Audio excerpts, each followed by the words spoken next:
MSNBC says that pro-lifers are basically just like the Taliban, because, both groups hate and deny freedom to women.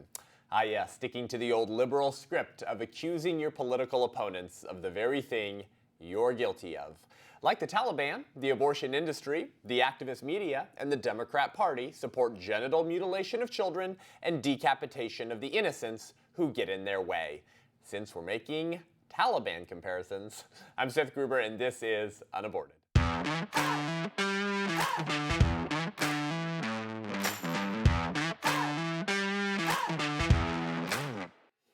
Welcome to the show, guys. Thank you for tuning in today. I want to start the show just by saying obviously, we're all horrified and heartbroken at what we see happening overseas right now in Afghanistan in the Kabul airport, with thousands of Americans who've been abandoned on the airstrip, as well as many of the Afghans there who are allies to us and have been abandoned and are now being targeted by the Taliban. Truly heartbreaking what's happening. What's so frustrating about it is that conservatives warned the country, the Democrat Party and registered Democrats, that one of the many things that would happen in a Biden administration was a weakening of our foreign policy. And now we're reaping the consequences of that. We really hate to say we told you so, but that is certainly happening. And everything that we've said that would happen on abortion as well has also been happening. But, our news cycle is so absolutely nuts right now, isn't it? And yet, one thing that always remains the same is that the left, the activist media, the Democrat Party, they're all the same thing, right? They're all part of the same establishment.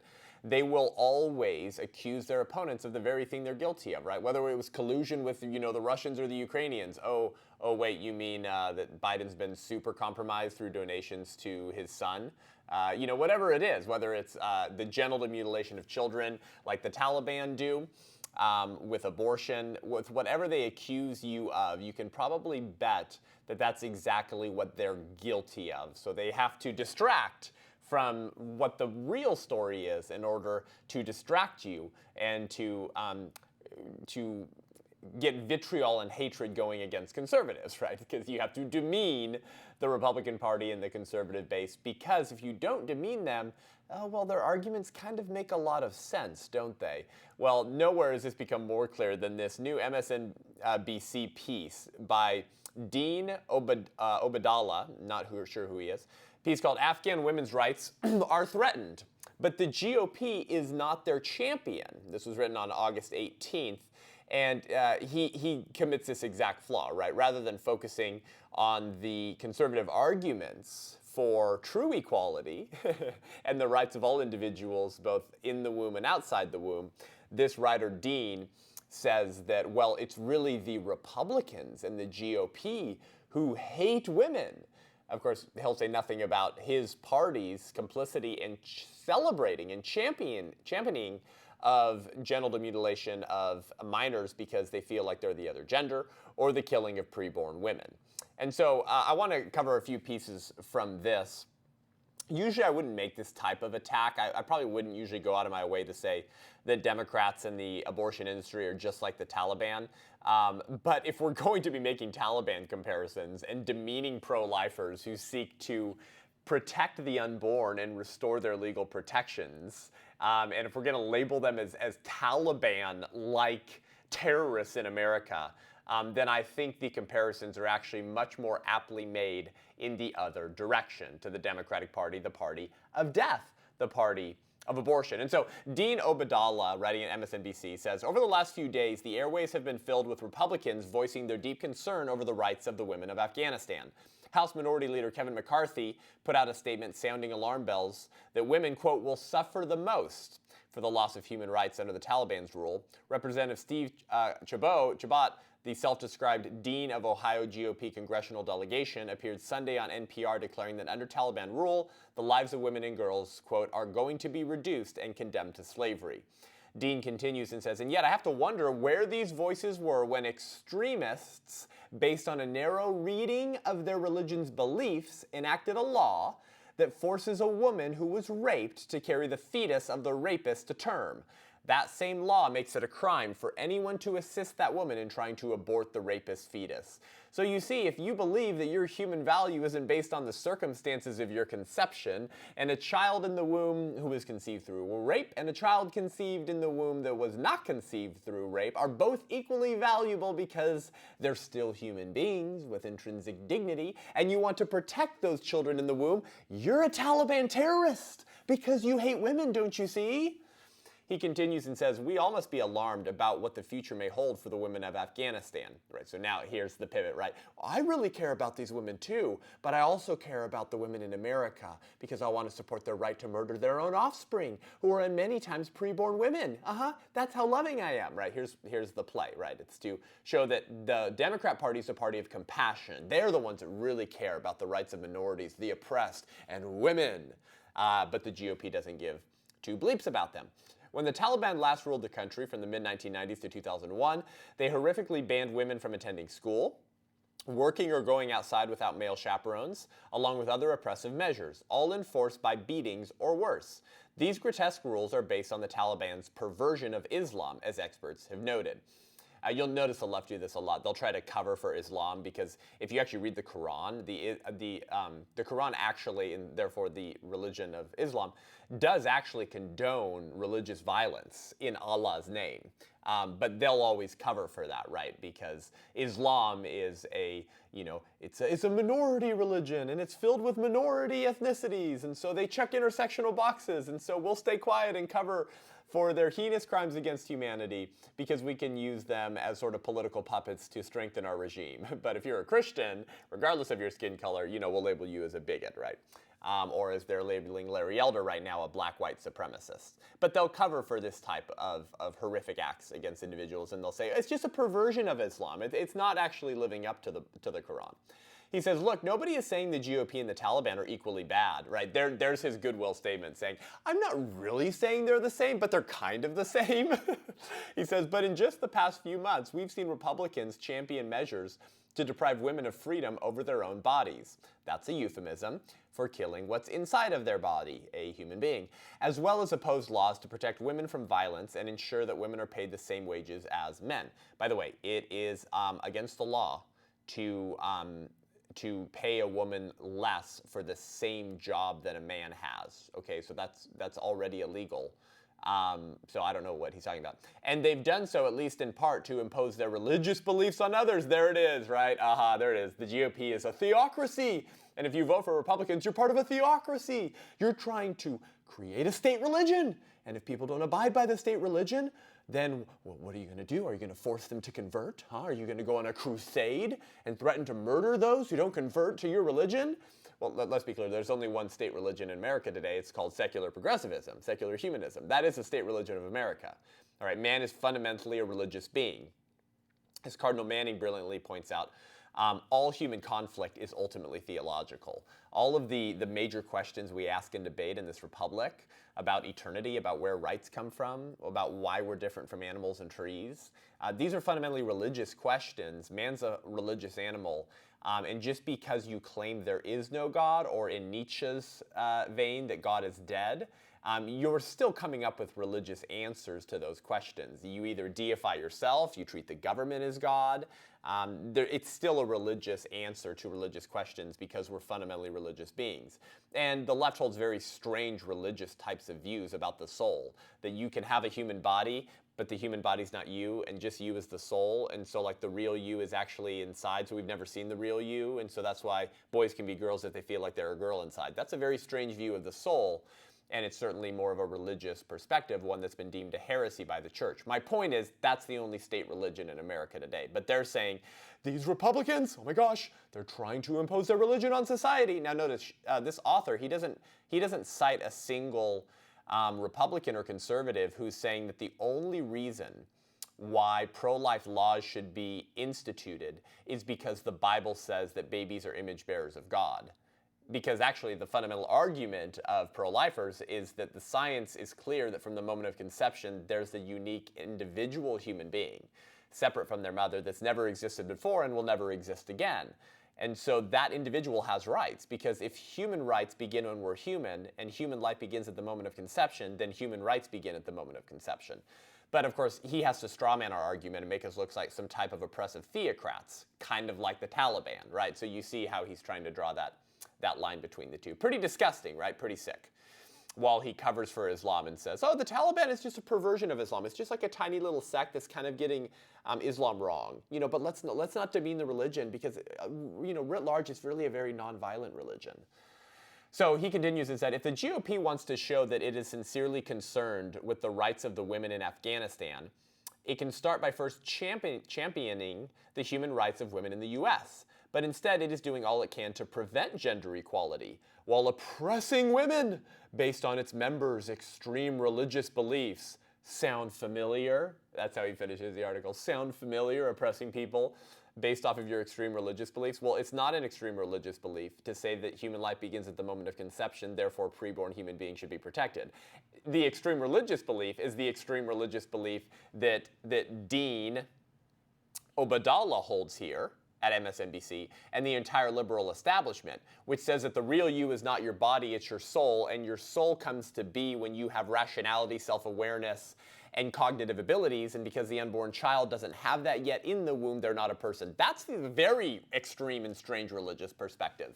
But of course, he won't be calling for his own political bigotry and religious bigotry, which masquerades as science, to be banned from political discourse. He'll just label his political opponents' positions the same in order to ostracize them. Do you see? Accuse your opponents of the very thing that you're guilty of in order to distract the American public from your true bigotry. But what's very interesting about this, of course, is that if we're going to start making Taliban comparisons, the Democratic Party, the abortion industry, the liberal establishment, they support the same two things that we hate so much about the Taliban, which is genital mutilations and decapitations or dismemberment, the killing of those who are innocent. And if you're hearing the stories coming out of Afghanistan, you'll know that they are decapitating and crucifying Christians. They genitally mutilate young women because they believe that that's somehow purifying to them, or how they should uphold their religion and their very chauvinist approach to government, that men are more valuable and men should be in control. And of course, that's been true in a lot of societies for many, many years. It's America that made that more unique and exceptional, that began treating men and women truly as equal and upholding all of their natural rights before the law, which would require banning abortion, which is not a human right at all. But the American liberals and Democrats also support genital mutilations and decapitations, just under euphemisms that make it sound more socially acceptable. So Jonathan Von Marin, my friend who has a podcast at LifeSite News and writes there, he puts this very well. I just want to read to you the last article of a piece he recently wrote. He said, there is something very revealing about the fact that so many progressives see the plight of Afghans as an opportunity to condemn their political opponents. For progressives, freedom means aborting 65 million babies, the eradication of sexual morals, and facilitating sex changes for minors. But for persecuted Christians in Afghanistan, freedom means something quite different. Obadallah's column is a good example of where progressive sympathies actually lie. Exactly, they're not really coming out in nearly the same volume and vein against the Taliban's crimes against humanity as they are against the Republicans' alleged crimes against humanity when we say you shouldn't kill preborn women in the womb. So they're perfectly fine with decapitations as long as you're a human in your mother's womb and through no fault of your own are unwanted. They have no problem with genital mutilation of minors. Maybe even, if you believe some of the radical voices in the Democratic Party, maybe even against the wishes of their parents. Because their parents are bigots, right? Their parents are not affirming their minors, their child's gender identity. So we have to take scissors and we have to chop up your minor to make her body feel like how she is on the inside. Because that's their strange religious view. The real you is not your body. They're fine with that genital mutilation. So they do very much the same things that the Taliban do. And I'll actually take it a step further and I'll make this statement. I'll actually contend and argue that the Democratic Party, the abortion industry, and the abortion rights movement are significantly more evil than the Taliban. If you believe that human life begins at the moment of conception, if you merely affirm reality, then those human beings have just as much dignity and rights as those of us this side of the womb, which would mean that it's just as wrong to kill a human in the womb as it is to kill a human outside the womb. And if that's the case, then the fact that we have killed 63 million humans is evil regardless of where those humans were located. Do you see what I mean? It wouldn't have mattered if it was 63 million infants, 63 million toddlers, or 63 million preborn humans. Well, that's a level of slaughter and killing that the Taliban can't really wrap their mind around. I think the Taliban would bow the knee to the Democrat Party in Roe versus Wade and say, we're not worthy, we're not worthy. How could you institute that type of genocide under socially acceptable norms and terms in America? You're amazing, Democrat Party. How did you do it? How did you invert reality and indoctrinate the American public with the genocide under euphemisms and then get them to celebrate it? Can you come teach us? Can you import some of that American libertinism to Afghanistan? So if we're going to be making Taliban comparisons, let's be very clear. Not only are there more comparisons to make between the Taliban and the liberal establishment and those who champion abortion, but they actually take the cake when it comes to crimes against humanity. But I want to get to one other point. Again, this is not a podcast I usually would have done. I wouldn't have gone out of my way to say Democrats are the real Taliban terrorists.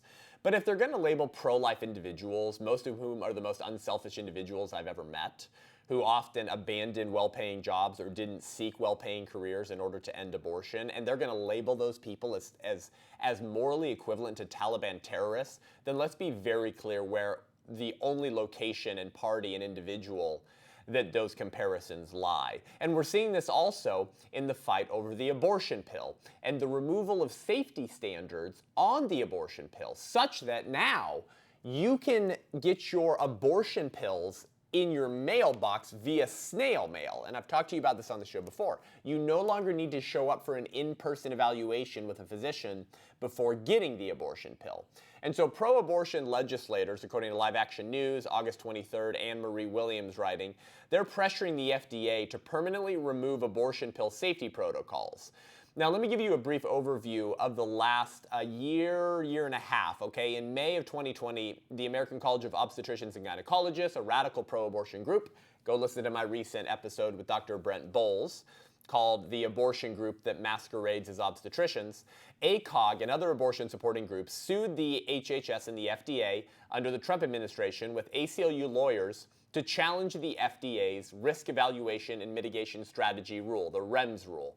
The REMS rule said that you could only get the abortion pill after an in-person evaluation with a physician. The reason for this was twofold: to make sure the woman didn't have an ectopic pregnancy, because if the baby was implanted in the fallopian tube, that pregnancy continuing will take her life, or taking an abortion pill will likely take her life as well.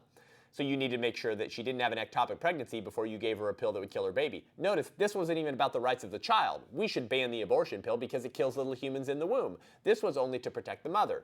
The second reason was because many women are wrong about their gestational age. And I talk to OBGYNs all the time. In fact, some studies have found that up to 50% of women will be anywhere from about 1 to 6 weeks off of how far along they think they are. Well, the abortion pill is only supposed to be taken through 10 weeks. So if a woman thinks that she's 8 weeks pregnant, but she's really 11 or 12 and she takes the abortion pill, that can lead to incomplete abortions, floating dead baby pieces in mom's uterus, making her susceptible to infection, sepsis, and death. Wow, it's almost like we should support the safety regulations on the sale of the abortion pill even if we're pro-choice, huh? Because we don't want to unnecessarily harm the health of women, right? Because universal healthcare, right? Reproductive healthcare, right? Women's right to healthcare means we want to protect their health. And that's why we're willing to compromise their health on the altar of abortion access. Exactly, because it was never about the health of women, was it? Then on July 13th in 2020, a federal judge suspended the rule requiring women during COVID to visit a hospital, clinic, or medical office to obtain the abortion pill, otherwise known as RU 486. The reason for this was so that they could get what they always wanted, which was abortion on demand via snail mail. because they knew that the abortion pill was cheap to manufacture. You could sell at high margins. It didn't require an in-person evaluation. You didn't have to pay a lease on an abortion clinic building. You get rid of the need for abortion staff. You get rid of the third-party costs of the people who come in with the hazardous waste containers to take away the dead baby, because now the toilet bowls and the American sewage system are your abortion dispensal system. So do you see all the costs that the abortion industry gets rid of, and then all the money that they're able to make because of the abortion pill? Then on January 12th of this year, while Trump was still in office, the Supreme Court granted a request from the FDA to reinstate the federal requirement that the abortion pill be picked up in person during or after an in-person evaluation. And pro-lifers were grateful for this. But as I said back in January, excuse me, that because the Biden administration was about to come into office, I told you then that it was basically predictable that that administration was going to then remove the FDA's safety regulations on the sale of the abortion pill once again, because that would obviously is the most pro-abortion political administration in American history. Okay, so that's your overview of what's happened recently. And then in January, February, the Biden administration did what I predicted, and they lifted the safety regulations once again under the argument that they needed to do so because of the pandemic, right? They argued that if women had to go into an in-person evaluation with a physician before getting the abortion pill, that would expose her to COVID. What, with one physician in a room where they're both wearing masks, right? I've been told that masks are magical talismans, that they magically protect you. So why are you worried, abortion industry? But that was their argument, right? That was how they were sort of disguising their bigotry, and their true motivations was, it's for women's health, we don't want them to get COVID, right? So the abortion pill has been being shipped all around the country ever since. Well, now, Live Action News reporting on August 23rd, pro-abortion legislators are now pressuring the FDA to permanently remove the abortion pill safety protocols. They're very afraid that the temporary lifting of the protocols because of the pandemic won't stay forever, right? And so they want to make sure that they get what they always want, which is the abortion pill shipped all around the country, unable to save those children, cheap to manufacture, and you can sell them at high margins. Spearheaded by committee chairwoman Carolyn Maloney, Democrat from New York, Representative Diana DeJette from Colorado, Representative Barbara Lee, California, and Representative Ayanna Pressley, Massachusetts. The resolution aims to permanently undo FDA safety regulations that have been in place for the dispensing of the abortion pill since the Clinton administration. Representative Maloney says, it's time that we trust the science. Oh gosh, you tired of that term? And ensure access to safe legal abortion, particularly for communities where abortion care has been historically pushed out of reach. Okay, here's their race card, right? Communities and minorities that live farther away and can't necessarily get an abortion because they don't live 5 minutes from downtown where there's an abortion clinic, they're disadvantaged. That's inequity, that's inequality. So for the rights of minority that we kind of want to kill and eliminate, but don't tell Margaret Sanger that, we need the abortion pill shipped everywhere so that they can get it in their mailbox, okay? She says, I plan to continue this fight until everyone can freely exercise their right to access abortion, including medication abortion. NBC further quoted Dr. Jennifer Villasencio of Michigan, a fellow and lead for equity transformation at ACOG, right, the Pro-Abortion American College of Obstetricians and Gynecologists. NBC failed to acknowledge, however, that Villasencio profits financially by committing chemical abortions and thus has a significant conflict of interest in commenting on the safety of the abortion pill. She called the safety dispensing requirements, quote, not scientifically based or needed, and said they create a barrier for people to access this medication in a political environment where it is already very difficult to obtain an abortion. Again, her concern is obviously with only expanding access to abortion because she'll financially benefit. Now, it's interesting. The liberal establishment and Democrat Party's treatment of women through their focus on expanding the abortion pill seems to be almost like a Taliban-like treatment of women, huh? Like almost treating women as disposable and less than, whose health and safety in life they're happy to compromise or target in order to maintain abortion access and their greatest sacrament, abortion. Politico reported a few months ago, acting FDA Commissioner Janet Woodcock informed ACOG in a letter that her agency concluded the following, that allowing patients to receive the pills via telemedicine and through the mail will not increase risks and will keep people safe from contracting the virus. As our friend Dr. Brent Bowles made a great statement in a prior interview, He made the point that the chance of a woman of reproductive age contracting and dying from COVID-19, okay, a woman of reproductive age dying from COVID-19 is less likely than that same woman getting injured or dying from an undiagnosed and ruptured ectopic pregnancy thanks to telemedicine abortions, right? Because no more in-person evaluation. Therefore, you can identify if she has a tubal pregnancy. Therefore, she will likely get harmed or will die at home after taking the abortion pill because she didn't know she had an ectopic pregnancy. Because reproductive aged young women are very unlikely to die from COVID, she's actually more likely to die from an undiagnosed and ruptured ectopic pregnancy than from COVID thanks to telemedicine abortion. Well, it's almost like they're willing to sacrifice women, huh? On the altar of abortion, almost like a Taliban-like treatment of women. That women are kind of disposable and kind of less than the political elites who are in control. Well, if we're making Taliban comparisons, this is a huge point I want to finish up on here too. When we talk about Me Too and women and protecting women and believing victims, right? And going after the degenerates who target women. Well, guess what? Do you know what we're having happen all around the country right now? Men are getting the abortion pill online via telemedicine, thanks to the FDA lifting these safety regulations, with these Democrats pressure them into doing, because there's no way for those on the other side, the physician or those selling the abortion pill, to confirm that it's a woman, a pregnant woman, who's getting the abortion pill. So do you know what's happening? Stories all around the country. Boyfriends are getting the abortion pill because they don't want their girlfriend to have the baby that she's pregnant with, and they're slipping the abortion pill into her drink. Isn't that lovely? Wow, look at that. Men are killing their own children and abusing their girlfriends, and she didn't choose that, so it's not a pro-choice decision. And they have no problem with that. Telemedicine appointments don't allow the physician to control the environment of the room or know who is hovering behind the computer screen, as many traffickers as well use abortions to keep their slaves active, so they're not burdened by a pregnancy that keeps them from working at the brothel as slaves. But yeah, Democrats are fine enabling those traffickers with the abortion pill. And of course, the FDA's reported that 24 women have reportedly died from the abortion pill. There's tons of unreported adverse events from the abortion pill because they're not reported to the abortion industry. And chemical abortions have a 4-fold higher rate of complications, according to the study from the National Library of Medicine, a 4-fold higher rate of complications than first trimester surgical abortions. So the medication abortion, telemedicine, pills that kill your baby, is 4 times more dangerous and has a 4-fold higher rate of complications than a surgical abortion in the first 3 months of a woman's pregnancy. And yet the abortion industry, the Democratic Party, the liberal establishment, and the activist media are perfectly fine putting into place laws and standards that will actually further harm the very women that they say that they're advocates for. Well, if we're making Taliban comparisons. Thanks so much for joining me today. Head on over to iTunes, Spotify, YouTube. Give the show a rating and review. Let us know what you think. It really helps us reach more people. If you want to support the show, help us increase the production value and reach more people, go to patreon.com/unaborted. Become a patron of the show. We really appreciate it. Thanks so much for tuning in. I'll see you next week. I'm Seth Gruber, and this is UnAborted.